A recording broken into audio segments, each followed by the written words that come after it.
Boa noite, pessoal da sala 13. Dando sequência à nossa ementa, nós vamos hoje corrigir o nosso exercício que nós passamos semana passada e demos aí no meio do caminho um prazo para que vocês respondessem, um prazo que começou na quinta e terminou na segunda-feira. Então, desde já agradeço e parabenizo vocês pelo cumprimento do prazo. Foi um prazo muito bom para responder esse exercício.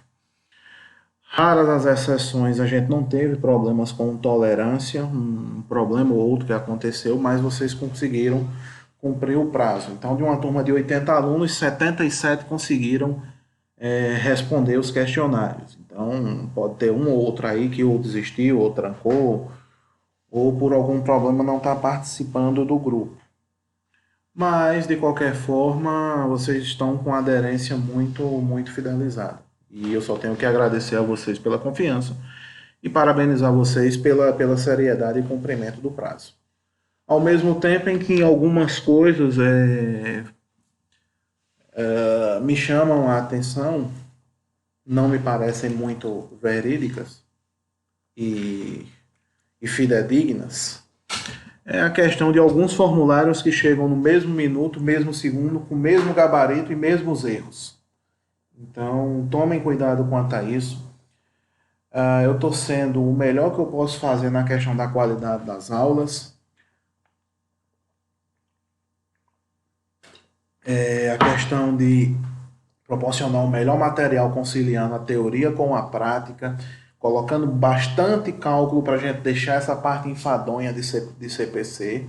E todos os exercícios que nós vamos corrigir aqui, eles foram pautados com base nas 3 últimas aulas, as aulas de 9, material de 9 do 4, 16 do 4, 16 do 4, 23 do 4 e 30 do 4. E aí vocês vão ver que as partes das questões que vocês erraram vão ficar muito mais simples de serem esclarecidas e daqui para frente a gente se aprofundar. A gente está há aproximadamente 3 semanas de nossa avaliação e a gente precisa estar bem alinhado. Deixa eu fazer aqui o balanço do aproveitamento de vocês, já que eu estou utilizando essa ferramenta tanto como feedback, né, tanto fazendo esses formulários esses questionários pelo Google Forms, é uma ferramenta tanto de feedback para mim, como também de acompanhar os temas onde vocês estão cometendo mais erros. Então, eu consigo automatizar isso. Foram recebidos 77 questionários, sendo que nosso exercício teve 16 questões de múltipla escolha. A média geral da turma foi de 11 acertos, o que dá 69%. Como destaque, nós tivemos um aluno que fechou o exercício, acertou as 16 questões, e 3 alunos acertaram 15, só erraram uma. Então, parabéns desde já, mas parabéns à turma como um todo por conseguir esse objetivo aí de ficar acima da média de 60%, que é a média da instituição. Questões com mais erros. Deixa eu só ajeitar aqui que essa questão 2, ela é o contrário, ela teve 96% de acerto. Beleza. Questões com mais erros. A questão 4, por uma questão de vacilo pontual, apenas 4 pessoas acertaram e foram 92% de erros. Apenas 6 pessoas acertaram, e foi 92% de erros. A questão 13, nós tivemos 88% das pessoas erraram. Nós só tivemos cerca de 12 alunos que acertaram. E na questão 14, nós tivemos 67% de erros. Apenas 25 alunos dos 77 acertaram essa questão 14. Então, eu acredito que a 13 e a 14, como envolve correção monetária, foi só inversão de valores, mas que vocês precisam prestar mais atenção lá no nosso exercício. E vocês vão ver que da forma como eu estou resolvendo, sobretudo as questões de correção monetária, é um modelo muito prático para vocês nunca mais errarem, tá bom? Então vamos corrigir cada questão desse exercício baseado nos CPIs e nos prints de telas fidedignos às aulas que nós já aplicamos. Para vocês verem que o nosso estilo não é de inventar, é de sempre revisar aquilo que já foi anteriormente pautado para vocês, tá bom? Então o material de apoio, o material das nossas aulas é de total confiança para que vocês sigam estudando e se preparando para a nossa avaliação. Que aí esses exercícios vão ter justamente a intenção de, no meio do caminho, diminuir o peso dessa prova. E aí, por exemplo, nós temos 77 pessoas que já têm pelo menos aí de 1 a 2 pontos de participação e vão para a prova valendo menos. Lembrando que tivemos o exercício da aula do dia 9 de abril, que algumas pessoas, inclusive, devem me entregar a reposição hoje, mas quem já fez também já tem a participação computada. Então, a prova vai ter um peso bem menor, justamente para ajudar vocês, tá bom? Acerca da questão número 1. A questão número 1 ela fala do CPC 23, que é a questão de alteração prospectiva. No nosso CPC 23 é o que? Políticas contábeis e a mudança dessa política. Na alteração prospectiva, ela olha o fato contábil e as políticas daqui para frente.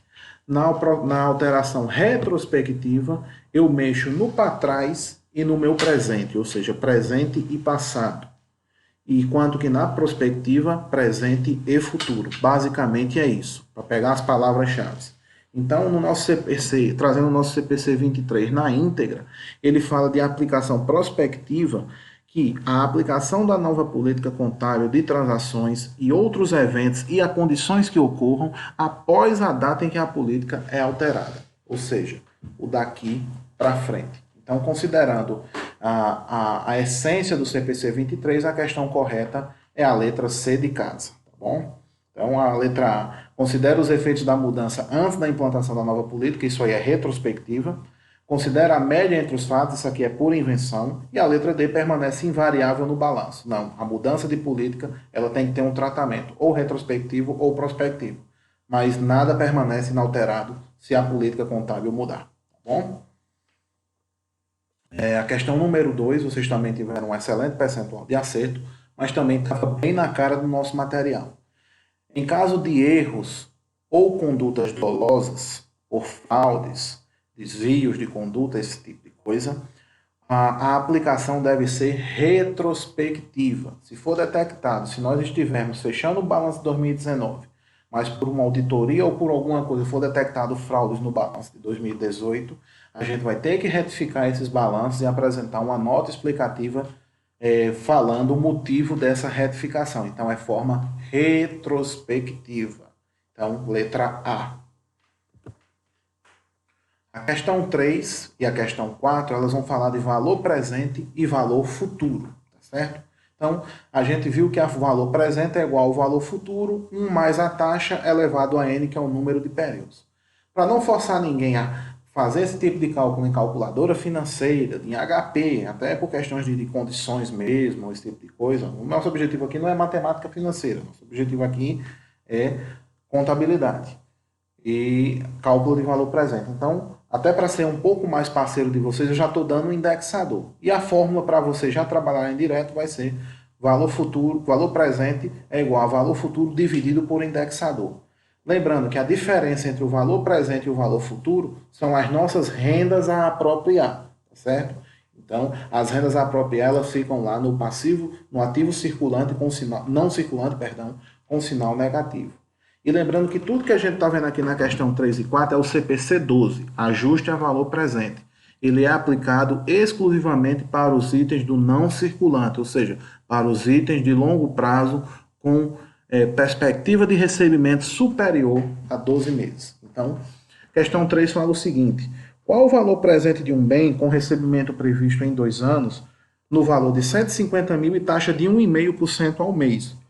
Ou seja, esse bem vai valer 150 mil, mas daqui a apenas 2 anos. Então, a gente descapitalizando a 1,5% ao mês, quanto é que isso vale hoje? Então, eu já deixei um indexador pronto na cara do gol para vocês aí. Então, vocês vão pegar 150 mil e dividir por 1,42. Então, 150 mil dividido por 1,42, 104.931,59. Então, um bem que vale daqui a 2 anos a 1,5% ao mês 150 mil, hoje vale 104 mil. Como é que isso vai ficar no balanço? Vai ficar lá 150 mil, ativo não circulante, o valor futuro, e com sinal negativo, a diferença entre o valor presente e o valor futuro, que vai dar aí aproximadamente R$ 45.000. Então, a preço de hoje, eu tenho 150 mil do bem a receber e 45 mil de rendas que eu vou apropriar, que eu ainda vou ganhar em função disso. Então, o valor líquido, 104 mil, que é o nosso ativo a valor presente, que é a letra A. A questão 4 é a mesma lógica de resolução, mas ela teve um alto percentual de erros, porque simplesmente na leitura da questão vocês se enganaram numa coisa. Eu não estou pedindo na questão 4 o valor do ajuste a valor presente. Eu estou pedindo apenas as rendas a apropriar, ou seja, a diferença entre o valor presente e o valor futuro. Na questão 3 eu já pedi o ajuste a valor presente no ativo. Eu já pedi o valor atual desse ativo. Na questão 4 eu estou pedindo os juros, ou seja, a diferença entre o valor presente e o valor futuro. Só isso. Muita gente foi seguir a lógica da 3 e comeu corda. E aí, mais de 80% da turma errou essa questão. Então, qual é o valor dos juros a apropriar, rendas a receber, de um ativo com valor de recebimento de 200 mil em 30 meses a taxa de 0,5 ao mês? Então, quem é o valor presente? É o valor futuro dividido por indexador. Então, meu valor presente, 200 mil dividido por 1,16, deu 172.205,95. 90% da turma respondeu essa questão. Beleza, esse é o ativo ajustado a valor presente. Mas na questão eu pedi os juros, ou seja, a diferença entre o meu valor presente e o meu valor futuro. Meu valor futuro é 200 mil, meu valor presente é 172 mil. Então, os juros a apropriar que eu quero, a minha renda a receber, foi a diferença entre o valor presente e o valor futuro, que foi de 27.794,05. Então, foi um vacilo de leitura das pessoas que erraram, tá bom? Então, essa questão 4, as pessoas que acertaram, parabéns aí pelo censo. Mas, às vezes, algumas questões eu coloco algumas cascas de banana, até para incentivar para vocês relerem o conteúdo da questão e não saírem respondendo de forma disparada. Muito cuidado com isso, tá bom? Então, nessa questão 4, eu pedi os juros, eu não pedi o ativo, a valor presente. Ainda sobre o nosso CPC 012, tá certo?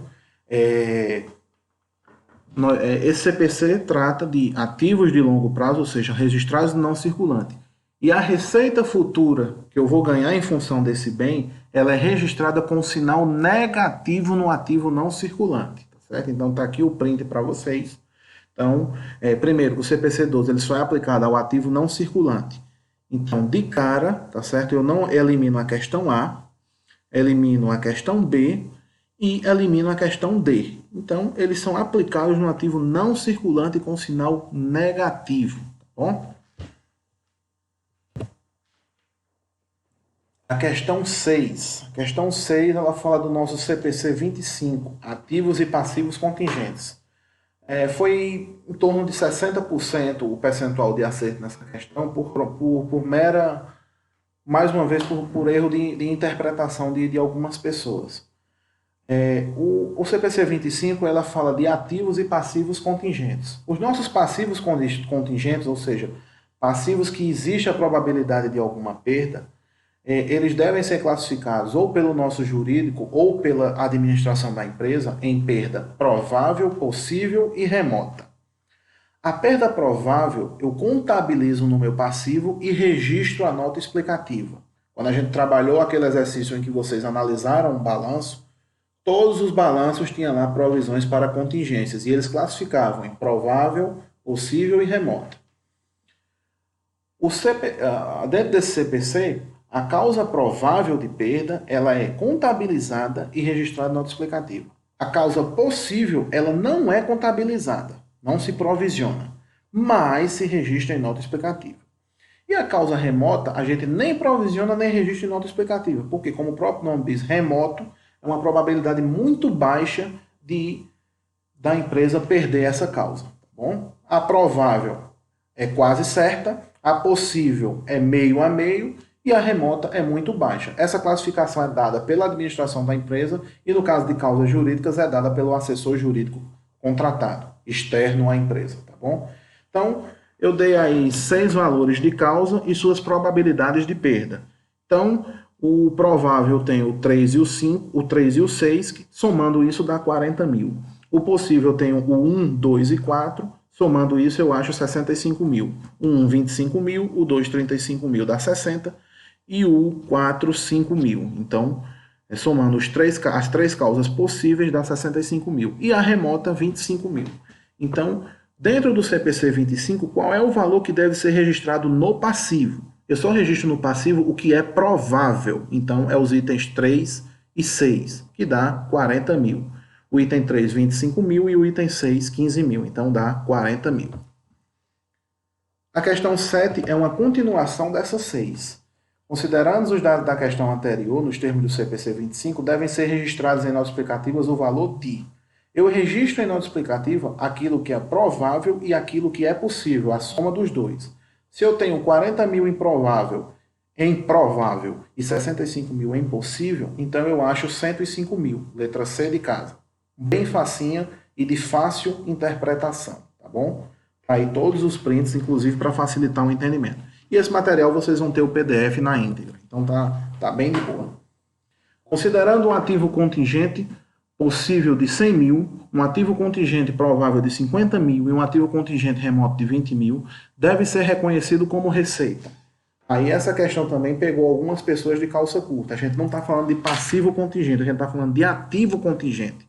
Ativo contingente a gente não reconhece. Então, o ativo contingente ele tem valor zero no nosso balanço, tá bom? Então, o print está aí e esse é o enunciado do nosso CPC 25. Então foi também uma casquinha de banana para vocês se ligarem no enunciado da questão. Ativo contingente a gente não registra no balanço, então ele vai ser sempre zero.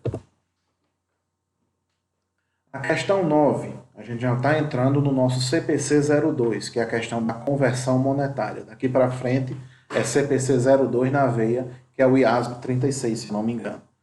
Então, considerando uma compra efetuada por uma empresa em dólar em 15 de 4 de 2019, considerando a cotação do dólar de 4,10, de 3,89 em 15 de 4 e de 4,10 em 31 de 12, temos exemplos de taxa o quê? Vamos lá.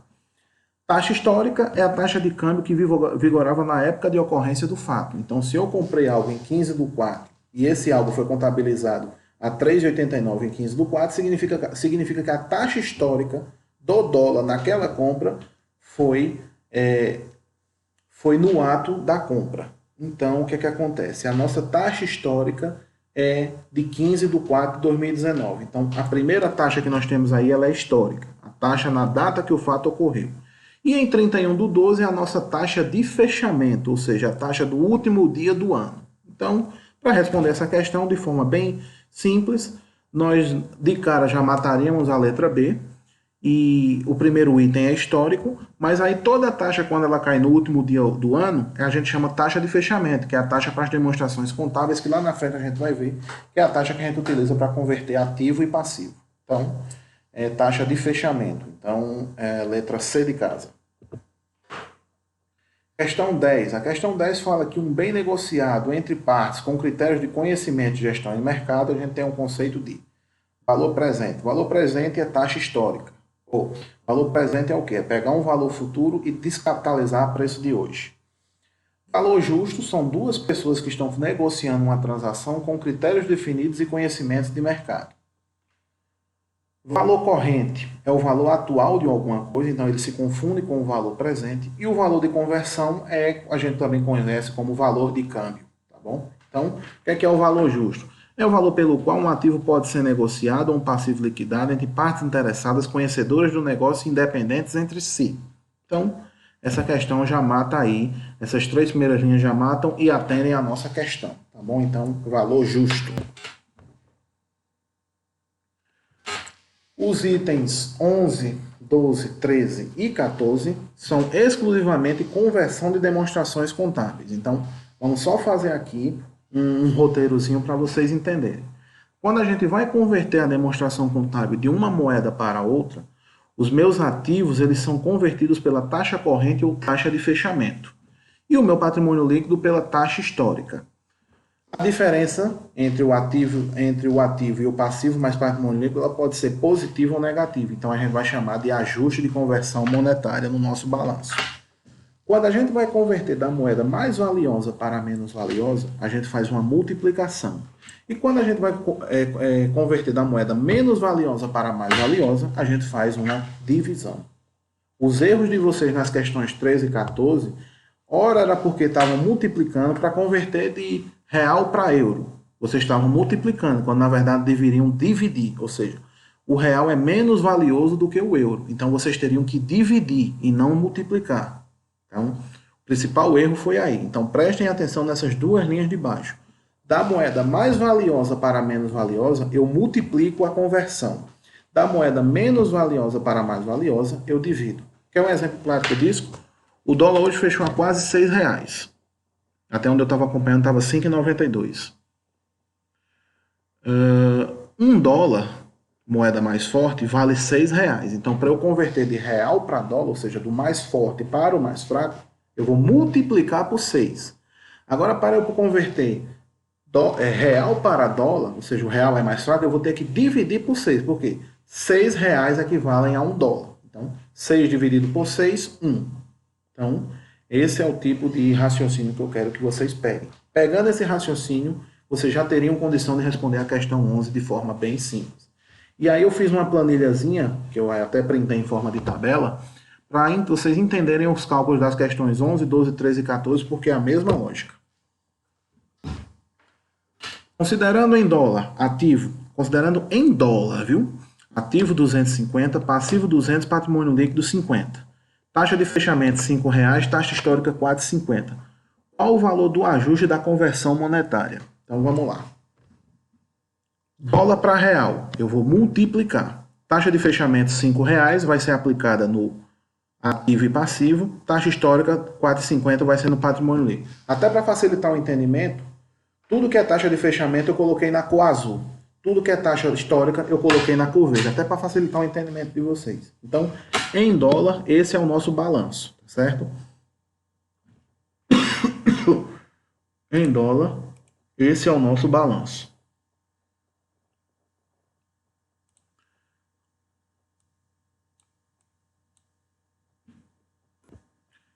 Deixa eu voltar aqui. Então, se eu estou em dólar para converter em real, ou seja, da moeda mais forte para a mais fraca, eu vou multiplicar. 250 vezes 5, 1.250 no ativo. 200 vezes 5, R$1.000. E no nosso patrimônio líquido, ele não é pela taxa de fechamento, ele é pela taxa histórica. Então, em 50 vezes 4,50, 225. Meu ativo deu 1.250, meu passivo deu 1.000, meu patrimônio líquido deu 225. Então, eu preciso fazer um ajuste de quê? Se eu pegar ativo menos passivo menos patrimônio líquido, eu vou achar R$25. Ou seja, eu preciso de R$25 para completar a diferença do meu passivo para ficar igual ao ativo. Então, é R$25 positivo essa questão. Letra A. Quanto a essa questão 11, o percentual de acertos foi muito bom. A 11 e a 12 a gente não teve problema. O problema da 13 e da 14 foi porque eu dei a demonstração em real e pedi para converter para uma moeda estrangeira. Então, você teria que dividir e não multiplicar. Então, os erros estavam mais fundamentados nisso aí. Questão 12. Está em euro. Ativo 500, passivo 350, patrimônio líquido 150. A mesma lógica, minha gente. Estou considerando que a taxa de fechamento foi 4,50 e a taxa histórica foi 4,25. Então, euro para real, eu vou multiplicar. Meu ativo, 500 vezes 4,50, taxa azul aqui, ó, de fechamento, 2.250. Passivo, 350 vezes 4,50, 1.575. Patrimônio líquido, 150 vezes 4,25, dá 637,50. Se eu pegar o passivo, diminuir, se eu pegar o ativo, subtrair o passivo e subtrair o patrimônio líquido, que o ideal era que fosse zero, vai precisar de uma diferença, de um ajuste. E este ajuste é positivo. Então, esse ajuste é de 37,50. Significa que o ativo está maior do que o passivo mais patrimônio líquido. Então, letra B de bola. Aí é que são elas, a questão 13 e 14, que 70% da turma ou mais errou. Eu estou dando uma demonstração contábil em reais. Eu gostaria de converter para dólar, para euro, perdão. Então, eu vou pegar os valores em reais e vou dividir para converter em euros. Então, eu peguei 2.500, ficou 555,56. Peguei 2.200, ficou 488,89. Por que é que eu dividi? Moeda mais fraca para moeda mais forte, eu divido. Então, é isso que aconteceu. Então, no nosso caso aqui, quando a gente fez taxa histórica e taxa de fechamento, o nosso passivo mais patrimônio líquido ficou maior do que o ativo. Então, eu preciso de um ajuste negativo. Ou seja, se eu somar o ativo, se eu pegar um ativo, subtrair o passivo, subtrair o patrimônio líquido, vai dar negativo. Então, eu preciso fazer um ajuste no meu patrimônio líquido negativo a 3,92. O quadro é bem autoexplicativo e eu espero que vocês estejam entendendo a lógica dele. Se for o caso, depois eu mando até essa planilha automatizadazinha para vocês, para quando vocês fizerem esse exercício, vocês não errarem mais. Questão 14 é a mesma coisa. Eu tenho um patrimônio em reais e vou converter para dólar, tá bom? Então vamos lá. 2.500, eu tenho 3,80 na taxa de fechamento, 4,50 na taxa histórica. Então vamos lá.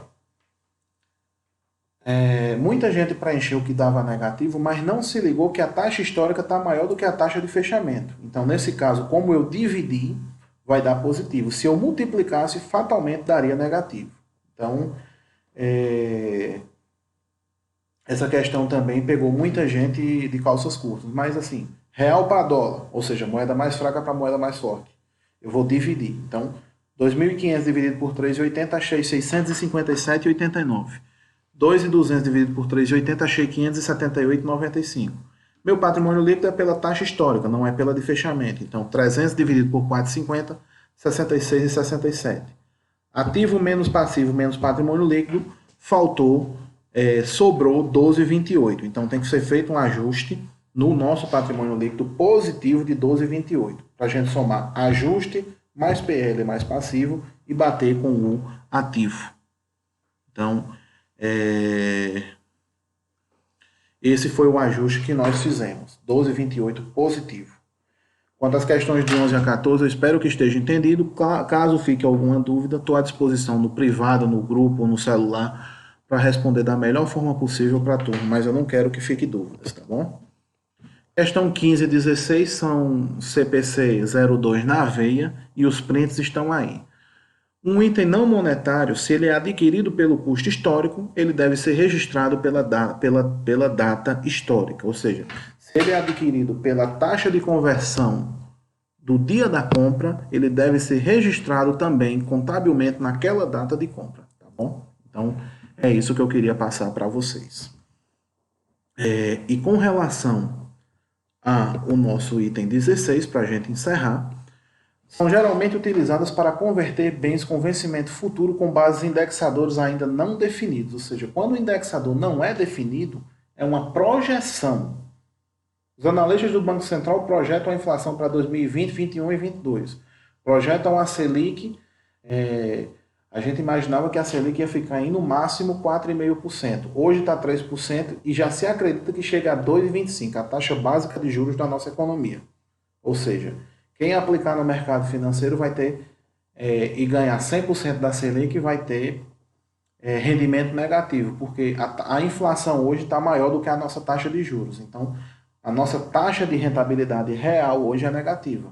Por quê? A taxa de juros básica da economia, 3% ao ano. A inflação em torno de 4%. Então, qualquer investimento no mercado, quando ser descontado da inflação, hoje a gente está perdendo dinheiro. Tá bom? Então, tem que pegar um investimento muito mais centrado e rentável para pelo menos cobrir a inflação, para não representar a perda real de dinheiro. Então, taxas utilizadas para converter bens com vencimento futuro, com base indexador ainda não definido. Taxa projetada, está aí na definição do CPC 02. São taxas previstas para um determinado período que são utilizadas para converter itens com valor fixo em moeda nacional e com vencimento futuro, ou seja, é uma projeção, eu não sei. Ninguém imaginou que há 6 meses atrás que a gente ia estar vivendo nesse cenário de pandemia. Então, é uma questão de projeção. Bom? Então, esse é o item 16. Então, a gente encerra esse esclarecimento de questões do item 1 ao 16. Se ficou alguma dúvida, mais uma vez, eu fico à disposição para esclarecimentos, para dúvidas. Desde já, o aproveitamento nesse exercício foi muito bom. Esse exercício é base de mais de 60% da nossa prova, mas a gente tem que juntar a revisão 1 e a revisão 2. E para a nossa próxima aula, como a gente tem, digamos assim, uma data disponível para fazer uma aula um pouquinho diferenciada, eu vou deixar livre, quando vocês confirmarem a presença lá no link que eu sempre mando para vocês confirmarem a presença da aula, vocês vão me responder se vocês querem uma aula só de dúvidas, para esclarecer dúvidas, e aí vocês vão dizer quais são as dúvidas que devem ser esclarecidas. Se vocês querem um aprofundamento, um reforço em determinado tema, e aí vocês vão dizer qual que tema é esse, isso democraticamente. Ou se vocês querem um assunto novo, assim, um assunto novo que eu digo assim, um assunto especial para essa aula de quinta-feira da semana que vem. Como sugestão, eu estou colocando aqui, como a gente está fazendo convergência internacional, eu vou falar de quê? Eu estou pretendendo falar para vocês do quê? Imposto de renda 2020, regras no Brasil e regras no exterior. Então, temos essas três opções para a aula da semana que vem. Daqui a 15 dias a gente vai fazer a nossa mega revisão para a prova. E daqui a 3 semanas nós vamos ter a prova. Então, só para deixar vocês cientes de como vai funcionar mais ou menos o nosso cronograma de atividades nessas próximas semanas, tá bom? Então, esse é o nível do nosso exercício. A gente está trabalhando com, apesar de ser CPC, e CPC são bem extensos, cansativos e muito cobrados em exame de suficiência, a gente está trazendo a síntese e a prática para vocês, para que vocês peguem as principais ideias e possam caminhar. Não só por ser uma obrigação de vocês se livrarem de mim como cadeira, mas porque, para quem tem o interesse de fazer o registro profissional no CRC, a prova do exame de suficiência cobra muito, mas muito, muito CPC mesmo. E a gente está tratando, dentro da nossa cadeira, dentro das limitações de tempo que a gente tem, os principais CPCs que são utilizados nas principais demonstrações contábeis a nível internacional, tá bom? Então, era esse o nosso conteúdo de hoje. Eu agradeço a paciência, agradeço a compreensão de vocês. A gente está trabalhando, mas eu acredito que dentro do possível e dentro do que a gente perguntou para vocês, a gente está conseguindo um resultado satisfatório com o andamento dessa disciplina. Então, um grande abraço. Não esqueçam de confirmar a presença lá e opinar de forma bem democrática e vence a maioria sobre qual tema vocês querem que a gente veja semana que vem, tá certo? Grande abraço e fiquem com Deus e se cuidem.